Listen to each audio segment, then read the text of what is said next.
নমস্কার। যে সমস্ত দর্শক বন্ধুরা মান্ত্রা L1 ডিভাইস ইউজ করছেন তারা খেয়াল করে দেখবেন আপনাদের মোবাইলেও কিন্তু মান্ত্রার একটি আপডেট এসছে, মানে আরডি সার্ভিসটা আপডেট করতে হবে তবেই কিন্তু কাজ হবে। অনেকে সরাসরি আরডি সার্ভিস আপডেট করেছেন, তাদের কিন্তু ডিভাইস ডিটেক্ট করছে না, এক্ষেত্রে তারা আনইনস্টল করে ইনস্টল করতে পারেন। অথবা যারা অটোমেটিক আপডেট করে ফেলেছেন কিন্তু তাও কাজ করছে না, তারা পুরনো আরডিতেই কাজ করুন।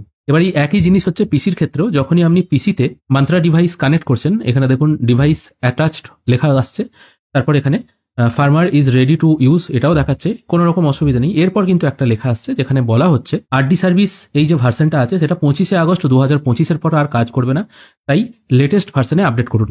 আজকে 19 তারিখ, 25 তারিখের পর্যন্ত এটা কাজ করবে, তাই লেটেস্ট ভার্সনে আপনারা কি করে আপডেট করবেন সেটা আজকে এই ভিডিওর মাধ্যমে আমরা দেখে নেব। এই সবার আগে আপনাদের পুরনো যে আরডি সার্ভিসগুলো আছে সেগুলোকে আগে ডিলিট করতে হবে।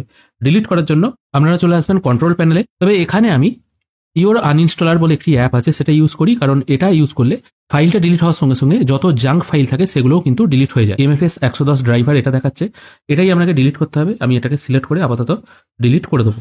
তার সঙ্গে মান্ত্রার এখানে আরেকটি অ্যাপ আছে, এই অ্যাপটা এটাও আপনাকে ডিলিট করতে হবে। এটা রেজিস্টার ডিভাইস সার্ভিস ভার্সন, এটাও ডিলিট করতে হবে। আমিও এটা আনইনস্টল অপশনে গিয়ে ডিলিট করে দেবো। আর আপনারা এই অ্যাপটা যারা ইউজ করছেন না, আশা করি অনেকেই করবেন না, তারা কিন্তু মাই পিসির কন্ট্রোল প্যানেল থেকে এটা করে নিতে পারবেন। কন্ট্রোল প্যানেল কোথায় আছে সেটা নিশ্চয়ই বলে দেওয়ার দরকার নেই, স্টার্ট অপশনে গিয়ে আপনারা কন্ট্রোল প্যানেলটি পেয়ে যাবেন।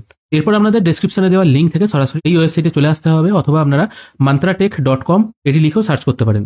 এখানে আসার পর আপনারা এখান থেকে আপনাদের প্রোডাক্ট সিলেক্ট করবেন। এখানে দেখুন L1 অপশন আছে, এটির উপর একবার ক্লিক করবেন।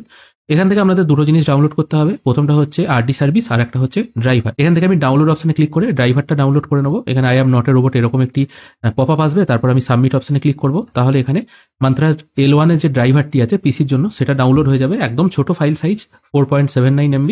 তারপর আছে আরডি সার্ভিস, এটাও আপনাকে ডাউনলোড করতে হবে। এটা দেখুন উইন্ডোজ আরডি সার্ভিস এটা লেখা আছে, এটাও আমি ডাউনলোড অপশনে ক্লিক করে ডাউনলোড করে নেবো। দুটোই এখানে ডাউনলোড হয়ে গেছে। এরপর আমি একটা একটা করে ইনস্টল করব।